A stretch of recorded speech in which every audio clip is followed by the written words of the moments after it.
Aksi kejahatan jalanan serta tawuran antar geng motor semakin marak terjadi di kota Bandung yang melibatkan pelajar mulai dari kalangan SMP hingga SMA. Karena situasi yang semakin meresahkan banyak pihak, pemerintah kota Bandung kembali memberlakukan jam malam untuk para pelajar.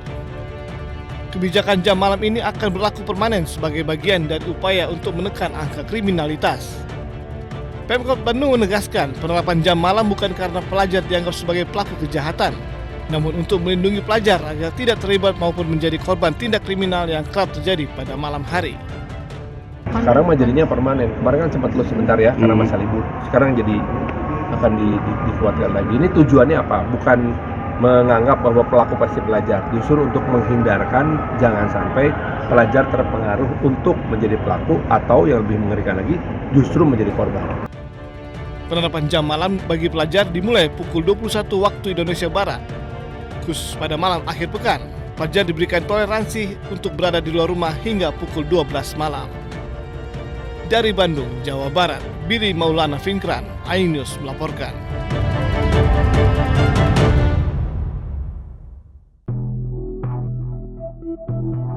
Pengadilan Negeri Jakarta Selatan menunda sidang pra-peradilan yang dilayangkan oleh Roy Suryo terkait ganti rugi atas pengabulan perkara pra-peradilan penggeledahan, penangkapan, dan penahanan dalam kasus tudingan ijazah palsu Presiden ke-7 RI Joko Widodo.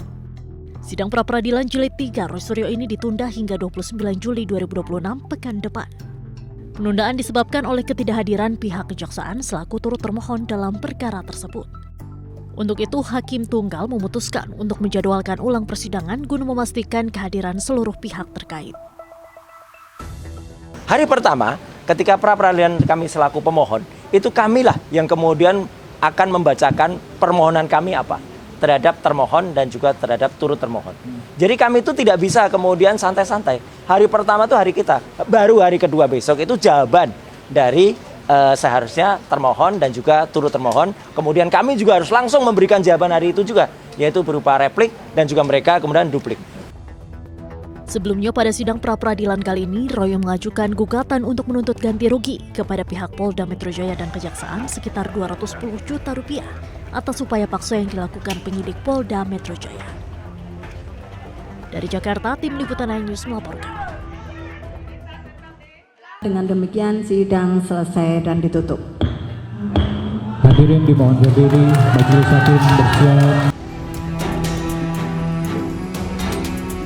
Suasana sidang eksepsi Tifauzia Tiasuma atau Dr. Tifa riuh setelah Hakim Pengadilan Negeri Jakarta Timur menerima eksepsi terdakwa kasus tudingan ijazah palsu Presiden ke-7 RI Joko Widodo. Dengan dikabulkannya eksepsi terdakwa, maka sidang Dr. Tifa yang didakwa melakukan tindak pidana fitnah dan pencemaran nama baik Presiden ke-7 RI Joko Widodo atas tudingan ijazah palsu tidak akan dilanjutkan ke tahap berikutnya. Memperhatikan ketentuan pasal 75 ayat 2 huruf B, ayat 3 dan pasal 206 ayat 1 Undang-Undang Nomor 20 Tahun 2025 tentang Kitab Undang-Undang Hukum Acara Pidana serta peraturan perundang-undangan lain yang bersangkutan, mengadili, menyatakan perlawanan dari tim advokat terdakwa tersebut diterima, menyatakan surat dakwaan penuntut umum nomor register perkara PDM-133-EOH-2-06-2026 tanggal 22 Juni 2026 atas nama terdakwa Tifauzia Tiasuma batal demi hukum. Memerintahkan pengembalian berkas perkara ini kepada penuntut umum, membebankan biaya perkara kepada negara.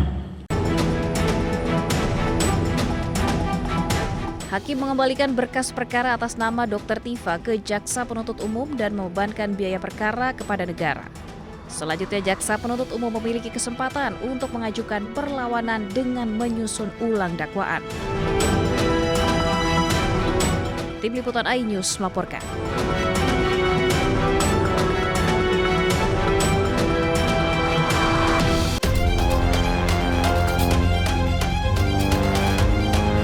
Majelis Majelis Hakim Pengadilan Negeri Jakarta Timur mengabulkan eksepsi yang diajukan oleh terdakwa kasus tudingan ijazah palsu Presiden ke-7 RI Joko Widodo, Tifauzia Tiasuma atau Dr. Tifa.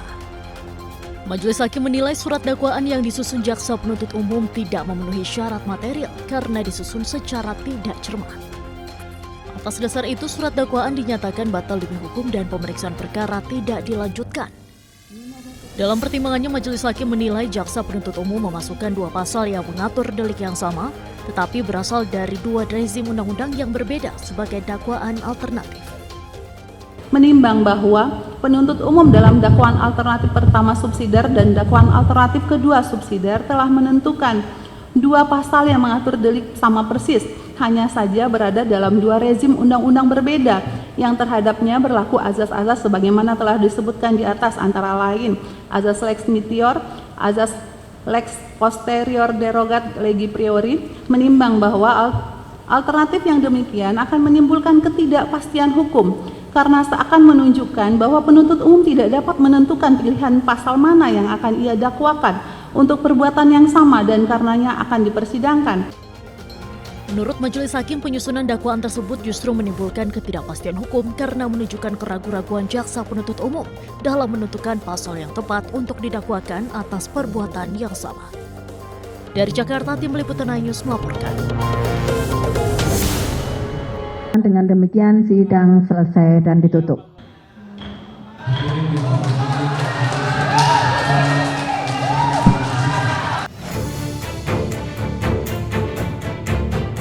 Majelis Hakim Pengadilan Negeri Jakarta Timur menerima eksepsi terdakwa Tifauzia Tiasuma alias Dr. Tifa dalam perkara pencemaran nama baik dan fitnah ijazah palsu Presiden ke-7 Republik Indonesia Joko Widodo pada Kamis pagi. Dengan putusan tersebut, persidangan ini tidak dilanjutkan ke tahap pembuktian alias berhenti.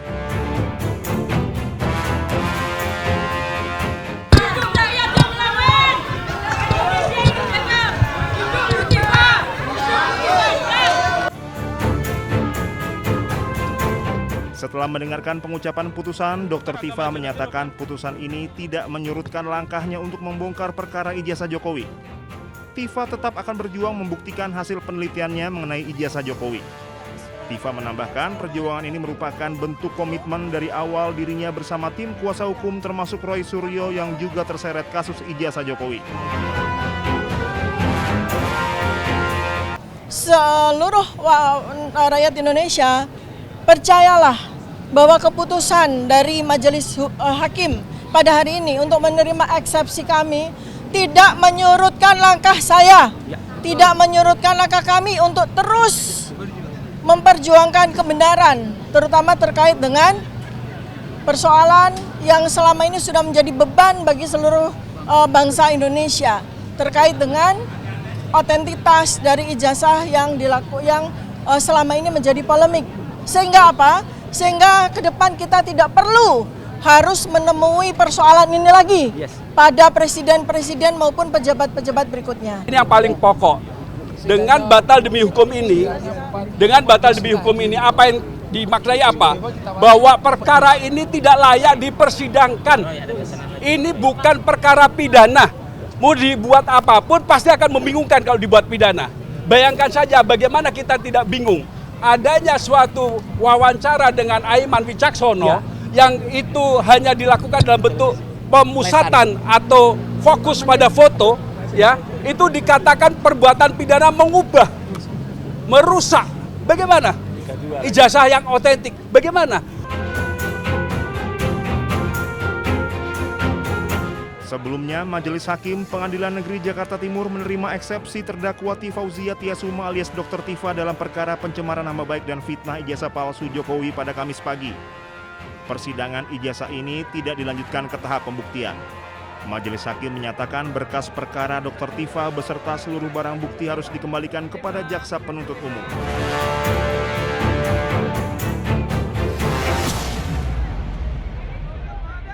Tentunya kami menghargai putusan yang telah diucapkan karena bagaimanapun putusan tersebut adalah bagian dari koreksi, check and balance sebuah proses hukum yang sedang berlangsung. Sekalipun kalau kita cermati, yang dipersoalkan tadi adalah dakwaan dianggap batal demi hukum karena obscure libel yaitu disebabkan karena ada penggunaan pasal KUHP lama dan KUHP baru secara dalam sebuah dakwaan subsidiar, ya. Jadi kalau kita cermati ini lebih kepada persoalan penggunaan pasal KUHP lama dan KUHP baru dalam sebuah dakwaan subsidiar yang menurut majelis itu menyebabkan dakwaan kabur. Nah, terhadap putusan seperti ini, pihak jaksa biasanya nanti akan memperbaiki konstruksi pasalnya, ya, disesuaikan dengan amanah dalam putusan tersebut, dan kemudian nanti jaksa bisa mengajukan kembali dakwaan ke persidangan. Jadi kembali lagi ini lebih kepada koreksi dari bentuk dakwaan yang dianggap obskurable dan tidak berkaitan dengan terhentinya perkara. Ini perkara tetap bisa berlanjut dan jaksa tinggal memperbaiki dakwaannya. Demikian. Saudara Tifa, Dr. Tifa itu adalah yang dikatakan bebas secara murni. Tidak itu, ya. Karena jaksa penuntut umum sesuai dengan pasal 74 ya, ayat 2 itu bisa mengajukan perbaikan pasal-pasal yang didakwakan yang dianggap ambigu oleh majelis hakim sehingga ini obscure gitu. Jadi untuk putusan selah itu dari saudara Dr. Tifa itu diterima. Tapi dengan catatan ya, ini JPU bisa mengajukan perubahan ataupun perbaikan pasal-pasal yang dimaksud. Ya, kalau kita lihat ya apa yang diputuskan oleh hakim itu ya itu absolute itu ya artinya memang kabur gitu ya pasal-pasal itu.